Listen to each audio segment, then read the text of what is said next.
ही है। पर सवाल ये उठता है कि आखिर इसका राज क्या है? क्यों ये जमीन खनिजों से इतनी भरी हुई है? तो इसका जवाब छुपा है जमीन के नीचे, छोटा नागपुर पठार की खास बनावट में। चलिए आज इसी राज से पर्दा उठाते हैं। देखिए, इस पूरी खनिज संपदा को समझने के लिए हमें 3 खास जियोलॉजिकल बनावटों को देखना होगा। आप इन्हें झारखंड के खजाने की 3 सीक्रेट रेसिपी भी कह सकते हैं। तो पहली रेसिपी है धारवाड़ क्रम की चट्टानें, जो लोहे की बुनियाद हैं। दूसरी है सिंहभूम शेयर जोन, जो एक तरह से तांबे और सोने के लिए एक नेचुरल पाइपलाइन का काम करती है। और तीसरी है पाट पठार, जो हमें बॉक्साइट की ज्वालामुखी विरासत देती हैं। आइए एक एक करके इन तीनों को खंगालते हैं। तो हमारी यात्रा शुरू होती है झारखंड के दक्षिण पश्चिमी कोने से, यानी पश्चिमी सिंहभूम से। ये इलाका हमारे देश का स्टील हार्ट है, जिसे राज्य की आयरन बाउल या लौह कटोरी भी कहा जाता है। यहाँ पर मुख्य रूप से 2 तरह का लौह अयस्क मिलता है। एक है हेमेटाइट, जिसे लाल अयस्क कहते हैं। ये सिंहभूम में इतना ज्यादा है कि उद्योगों की रीढ़ की हड्डी यही है। दूसरा है मैग्नेटाइट, जो क्वालिटी में तो बेहतर है, पर इसके भंडार पलामू की तरफ बहुत कम है। इसीलिए झारखंड के लौह उद्योग का सारा ध्यान हेमेटाइट पर ही टिका हुआ है। और जब हम भंडार की बात कर ही रहे हैं, तो एक नाम जरूर याद रखिएगा, चिरिया। इसे भारत का सोया हुआ दानव भी कहते हैं। जानते हैं क्यों? क्योंकि यहाँ लगभग 2 अरब टन लौह अयस्क का भंडार है। ये भारत का सबसे बड़ा सिंगल आयरन ओर डिपॉजिट है। इस आयरन बोल के हर खदान की अपनी एक अलग ही कहानी है। जैसे टाटा स्टील की नोआमुंडी अपने खास ब्लू डस्ट के लिए फेमस है, तो वहीं स्टील अथॉरिटी ऑफ इंडिया की चिरिया और गोवा की अपनी एक ऐतिहासिक पहचान है। किरीबुरु और मेगाहतुबुरु ये तो समझिए बोकारो स्टील प्लांट की लाइफलाइन है, जिन्हें जापान की मदद से बनाया गया था। और जामदा, ये सिर्फ एक खदान नहीं, बल्कि इस पूरे इलाके का एक बहुत बड़ा रेलवे लॉजिस्टिक्स हब है। अब इतने सारे नाम थोड़ा कंफ्यूजिंग हो सकता है ना? तो एक आसान सी ट्रिक है, बस ये एक लाइन याद रखिए। सिंहभूम के नोआ ने चिड़िया को गुआ में देखा। नोआ से नोआमुंडी, चिड़िया से चिड़िया, और गुआ से गुआ खान। सिंपल। ठीक है, तो लोहे की कहानी से आगे बढ़ते हैं। अब पश्चिमी सिंहभूम से चलते हैं इसके पड़ोसी पूर्वी सिंहभूम की तरफ। यहाँ की कहानी लोहे की मजबूती की नहीं, बल्कि सुचालकता यानी कंडक्टिविटी की है। ये कहानी है तांबे की, जो हमारी मॉडर्न टेक्नोलॉजी की नसें बनाता है। पूर्वी सिंहभूम में लगभग 130 किलोमीटर लंबी एक पट्टी है, जिसे सिंहभूम कॉपर बेल्ट कहते हैं। झारखंड का सारा तांबा आपको यहीं मिलेगा। और इस बेल्ट का सबसे ऐतिहासिक शहर है मोसाबानी। ये भारत की पहली मॉडर्न कॉपर माइन थी।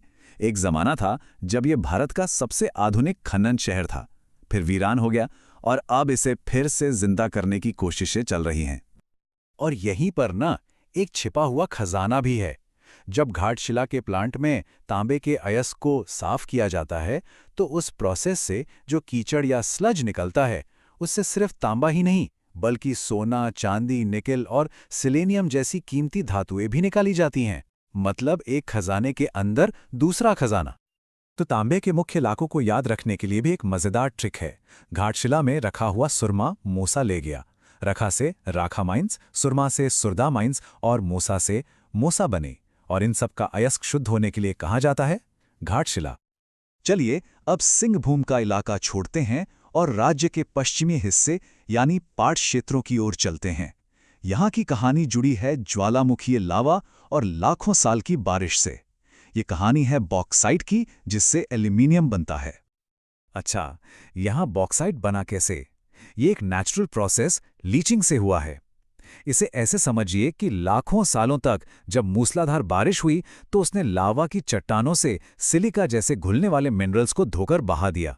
और पीछे जो अघुलनशील चीज बची रह गई, वही है एल्यूमिनियम ऑक्साइड, यानी हमारा बॉक्साइट।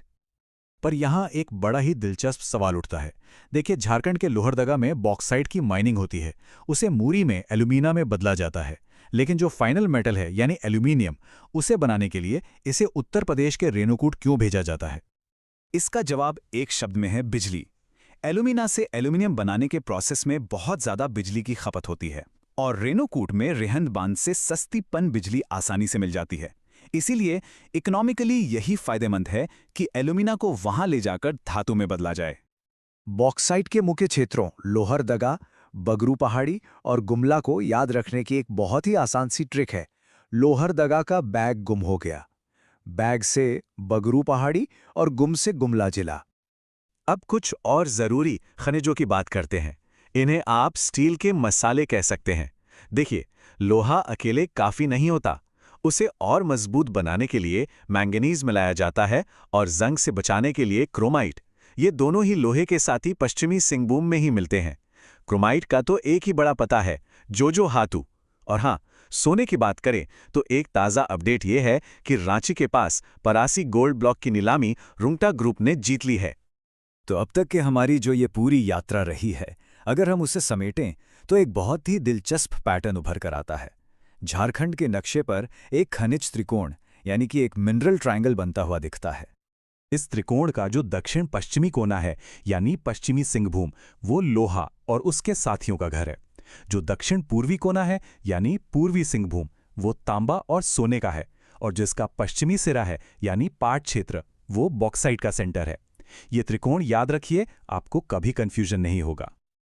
चलिए, इतनी सारी बातें हो गईं, अब जरा परखते हैं कि कितना याद रहा।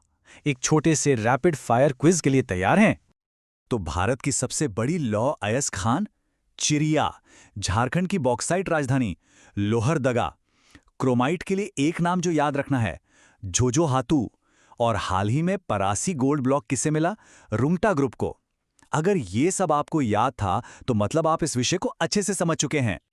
तो हमने देखा कि झारखंड के पास कुदरत की दी हुई अपार दौलत है। अब यहाँ एक सोचने वाला सवाल ये है कि इस भूवैज्ञानिक लॉटरी का लाभ यहाँ के सभी लोगों के लिए एक सस्टेनेबल समृद्धि लाने में कैसे किया जा सकता है। इस पर सोचिएगा जरूर।